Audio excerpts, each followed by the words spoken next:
Recording Astro Squirrel back in the house. Oh my God, I sound like one of my least favorite reality TV housewives when I say that, but yet I find myself saying it. So, squirrel energy back for now, post solar eclipse. Did you feel that the night before last? We've been shifted into a different reality. If you're not perceiving it that way, the way it may feel to you is that you were great and then things went askew and you're just starting to get your footing again. How this can be explained by the planets is there was a solar eclipse, that's a new moon in Capricorn, really close to Jupiter, trining Uranus.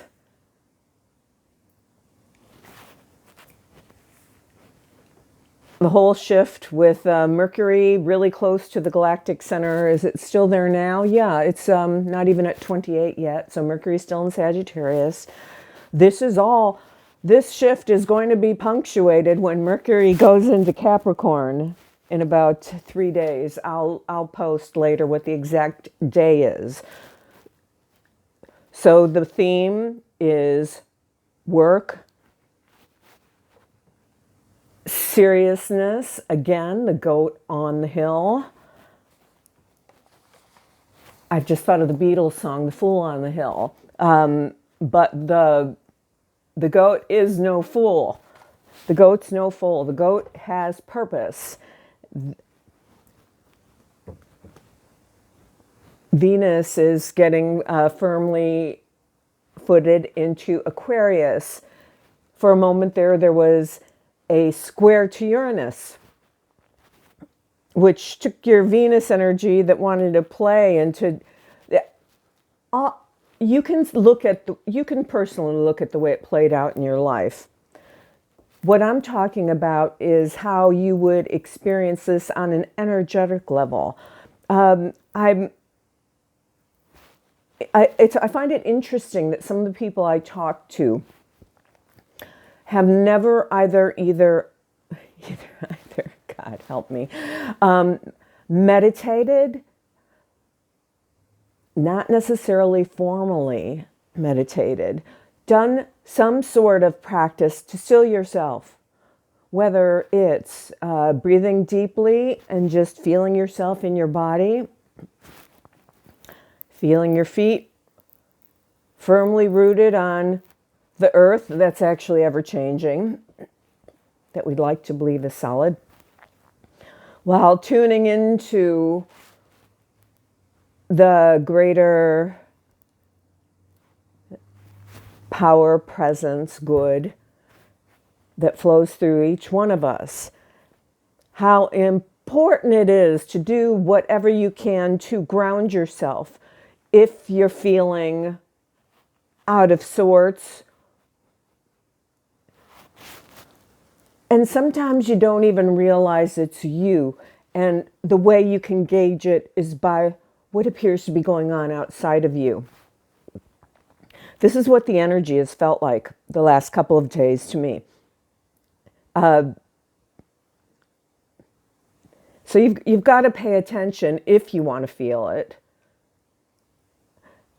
If you want to try to ride the waves rather than go down with the ship, because it's kind of what we're working toward here with this Saturn Pluto conjunction coming up in a couple of weeks, and then Jupiter joining them shortly thereafter within the next 2 or 3 months. So my message today, the biggest takeaway is use your grounding tools. Yesterday, when I found myself in a really wild place, trying to understand a few things that were going on around me, I actually went into the gym and got on the treadmill for a while, which I haven't done for a while, need to regularly. But I just knew I had to do something different to break up the energy. So if for any reason you're feeling stuck or unsure of your what's going on around you, do what you can to ground yourself and to put yourself back in the groove and continue with what you've chosen as your goal and hopefully identified as your purpose. This has been an ongoing theme for the last 2 years, at least, the importance of being clear about your purpose. Now is the time to reinforce that even further. As far as making sure your moves, your thoughts are aligned with that purpose. And there's something that happens. It's the psychology of when you push against something, how it pushes back. A million years ago, when I used to date, I was more aware of the singles world, and what you could observe was if someone appeared to be overly interested or enthusiastic, the other person's natural reaction would often be to pull away. And how temperance is important to not just relationships, but to manifest,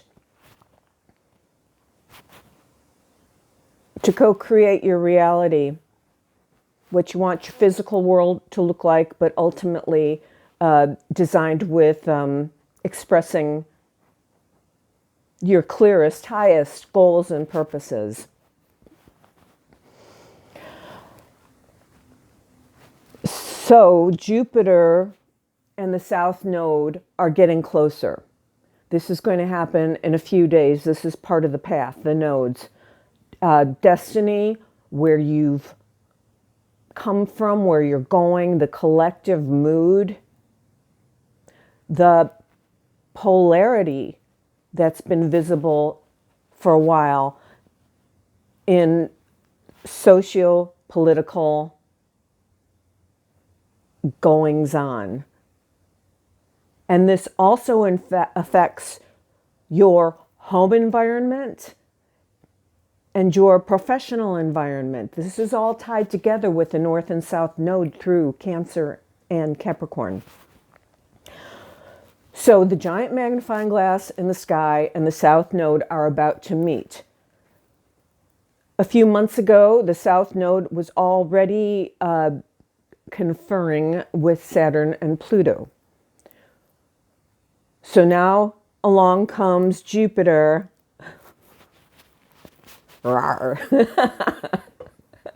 Oh my God. Along comes Jupiter to make it even bigger.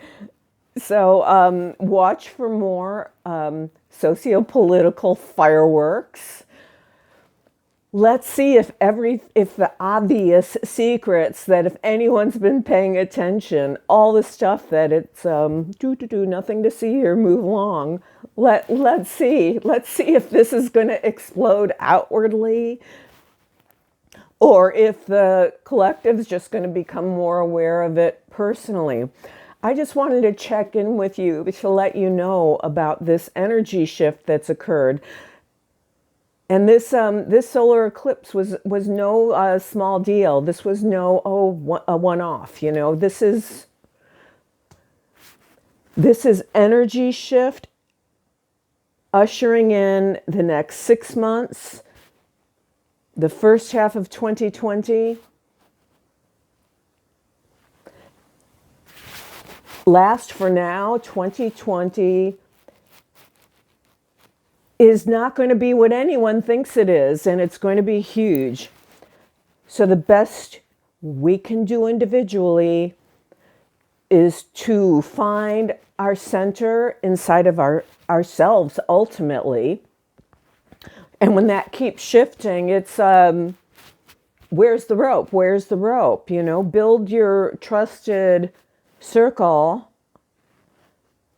energetically or one-on-one personally.